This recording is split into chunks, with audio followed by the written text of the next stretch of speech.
Alrededor de 40.000 venezolanos han muerto desde agosto de 2017 por sanciones ilegales de Estados Unidos diseñadas para efectuar un cambio de gobierno en Venezuela, dijo el jueves un estudio realizado por los economistas Jeffrey Sachs y Mark Weisbrot. Las sanciones de los Estados Unidos están dirigidas deliberadamente a destruir la economía venezolana y, por lo tanto, a provocar un cambio de régimen. Según el informe publicado por el Centro para la Investigación Económica y Política, esta es una política infructuosa, cruel y fracasada que causa graves daños al pueblo venezolano. Las investigaciones indican que las medidas tomadas por los Estados Unidos han reducido la disponibilidad de alimentos y medicamentos, así como la producción de petróleo a 431.000 barriles por día. Señala que el reconocimiento del gobierno de Donald Trump de un gobierno paralelo en Venezuela liderado por el líder opositor Juan Guaidó desde enero ha creado un nuevo conjunto de sanciones devastadoras para la economía y la gente. Advierte que si se mantienen las sanciones aplicadas desde principios de año, es casi seguro que resultarán en decenas de miles de muertes prevenibles. Además, Sergei Naryshkin, director del Servicio de Inteligencia ruso, dijo que vio señales de que Washington estaba planeando una operación militar en territorio venezolano y lo acusó de destrozar cínicamente al grupo petrolero, como había hecho con él, Libia y Siria. La Casa Blanca sigue hablando sobre el peligro de la inmigración descontrolada y planea gastar miles de millones en fortalecer la frontera con México, pero al mismo tiempo provoca otro conflicto civil y provoca otro desastre humanitario, prácticamente en su puerta. Naryshkin agregó a la octava Conferencia Internacional de Seguridad en Moscú. Funcionarios estadounidenses de alto rango, incluido Trump, reiteraron que todas las opciones estaban sobre la mesa, incluida una operación militar para derrocar al presidente bolivariano, Nicolás Maduro.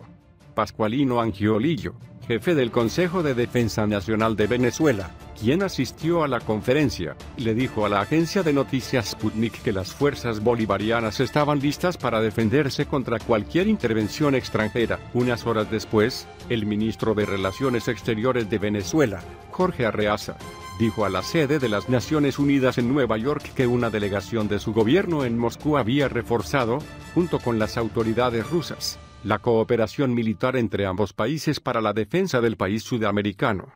William Braunfield, ex embajador de Estados Unidos en Caracas, aseguró que la opción militar no es esencialmente 20.000 marines que marchan hacia Miraflores. Hay un comando para los ciber y las fragatas, estamos en el siglo XXI. En una entrevista con Televisión Venezuela, Braunfield agregó, sin proporcionar ninguna evidencia, que Washington tenía una idea clara de la ubicación de las bases de los grupos armados de Hezbollah en la República Bolivariana.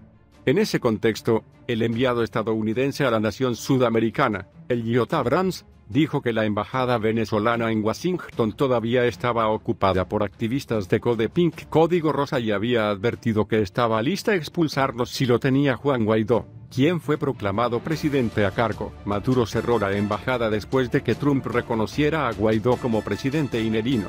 La mayoría de los diplomáticos de la sede regresaron a Caracas después de perder su estatus permanente en Washington, pero los activistas lo ocuparon para evitar que fuera invadido. Abrams hizo sus amenazas en un evento en el Atlantic Council en Washington, donde un activista de Code Pink interrumpió su discurso. Un ciudadano estadounidense arrestado en Venezuela en 2014 por intento de asesinato por parte de su familia que fue falsificado por su familia fue liberado esta semana, dijo su familia en un comunicado el viernes. Todd Leninger, de 37 años, fue arrestado en el estado occidental de Táchira, donde visitó a su esposa venezolana para visitar a su cuñada, informó Reuters en ese momento. Táchira estaba en el centro de manifestaciones mortales contra el gobierno, y las autoridades dijeron que era uno de los 58 mercenarios detenidos. Su lanzamiento se produce a pesar del fuerte deterioro de los vínculos entre Estados Unidos y Venezuela. En enero, el presidente Nicolás Maduro anunció que estaba rompiendo relaciones diplomáticas luego de que Estados Unidos reconociera al presidente de la Asamblea Nacional, Juan Guaidó, como el presidente legítimo del país. Washington recordó a todo el personal diplomático restante el mes pasado, ya que Venezuela experimentó una crisis económica que provocó una escasez de alimentos y medicamentos y provocó la emigración de más de 3 millones de personas. Maduro, un socialista, llama a Guaidó un títere de los Estados Unidos que busca derrocarlo por un golpe de Estado.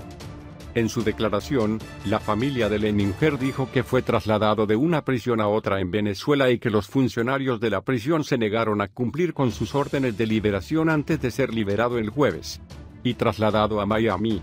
Fue un viaje largo y a menudo desgarrador, pero estoy muy agradecido de haber conocido a mi hijo, dijo su madre Barbara Leininger, quien vive en Bloomington, Indiana.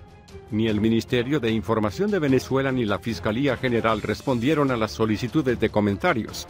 A condición de anonimato, un funcionario del Departamento de Estado de los Estados Unidos, describió la liberación de Leininger como largamente vencida, alegando que un juez venezolano le otorgó libertad condicional en mayo de 2018 por buena conducta y que un tribunal ordenó su liberación en noviembre.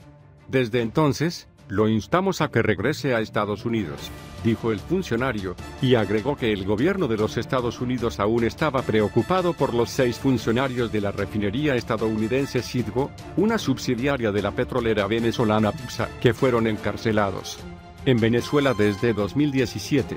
Los grupos de derechos humanos venezolanos a menudo han reportado retrasos en el poder judicial para que los prisioneros sean liberados. El año pasado, las autoridades venezolanas liberaron a un misionero estadounidense detenido por posesión de armas desde 2016. En una conversación con Reuters en 2014, Barbara Leininger declaró que su hijo tenía algunos problemas psicológicos y que admitió haberle disparado a un hombre en defensa propia durante lo que describió como un altercado. Funcionarios venezolanos lo acusaron de ayudar a la oposición en manifestaciones antigubernamentales. Oswald fue liberado después de pasar 2 años tras las rejas. 5 ejecutivos estadounidenses de Citgo aún están detenidos. La salida de Venezuela de la Organización de Estados Americanos OEA, que se formalizará el 27 de abril, acentúa la desesperación de Estados Unidos. Por eso Washington está redoblando sus amenazas, dijo el presidente de la Asamblea Nacional Constituyente de Venezuela, Diosdado Cabello. Dejamos la OEA y el imperialismo profundiza su fase de desesperación contra la patria. Van de las amenazas a las trampas y trampas. Tratan de convencer a los guabinosos indecisos de dividir el chavismo. Van, y ganaremos, escribió en la red social Twitter. Unas horas antes, Washington impuso sanciones al ministro de Relaciones Exteriores de Venezuela, Jorge Arreaza, y al juez Carol Padilla. Las sanciones aplicadas por la Oficina de Control de Activos Extranjeros OFAC del Departamento del Tesoro, congelan todos los activos que las personas en su lista podrían tener bajo la jurisdicción de los Estados Unidos y prohíben empresas ciudadanas que operan en su país para mantener cualquier relación comercial con ellos. A partir del 27 de abril, 2 años después de la activación del mecanismo de retiro, Venezuela estará oficialmente fuera de la OEA. El 9 de abril, el Consejo Permanente de este organismo hemisférico aprobó una resolución que acreditó como representante permanente de Venezuela, Gustavo Tarre, enviado por el diputado opositor Juan Guaidó, autoproclamado presidente a cargo de la nación caribeña. El mismo día, Caracas condenó esta resolución y ratificó su decisión de abandonar el foro hemisférico. El 10 de enero, la OEA ignoró la legitimidad del segundo mandato del gobierno del presidente Nicolás Maduro y convocó a nuevas elecciones con la presencia de observadores internacionales. Mientras tanto, este sábado, miembros del gobierno tomarán las calles de Caracas para celebrar la salida de Venezuela de la OEA. El expresidente participa en una conversación sobre Venezuela en la Feria del Libro. En el lanzamiento del libro de María Angélica Correa Venezuela en su laberinto, celebrado este viernes en la Feria del Libro de Bogotá Filbo, el expresidente Álvaro Uribe declaró que el presidente interino de ese país, Juan Guaidó, aún está lejos de convertirse en una alternativa viable al poder contra el régimen de Nicolás Maduro. Guaidó tiene a la gente, pero él no tiene la fuerza. Muchos hablaron de diálogo, pero se ha demostrado que esta es una trampa en la que cayó el Vaticano, basándose en la buena fe, dijo el expresidente del foro, Andrés Mompotes, subdirector de información de El Tiempo. Según Uribe, en la actual crisis venezolana, la connivencia del régimen chavista con los exguerrilleros de las FARC jugó un papel esencial que, agregó, se encuentra en todo lo que se ha establecido en los vínculos de esta tragedia. Durante mi última conversación con el presidente Hugo Chávez en 2009, le dije dónde estaban los guerrilleros en Venezuela. Me dijo que los estaba buscando, pero no los encontró. Le dije que había que encontrar información, dijo Uribe a la periodista venezolana María Angélica Correa, quien asistió al evento, y agregó que las FARC han estado presentes en todo lo que rodea los vínculos de esta tragedia, dijo Uribe, quien dijo que si la crisis venezolana no se resuelve, la cantidad de personas desplazadas en este país en 2020 alcanzará los 8 millones de personas, lo que sería una tragedia. El libro decía que Venezuela, durante 20 años, entró en un laberinto porque no sabíamos que ya estábamos secuestrados. Gabriela Febres Cordero, fundadora de United for Colombia, también participó en la conversación. Ella confesó que después de leer el libro tuve escalofríos por lo que se describe aquí.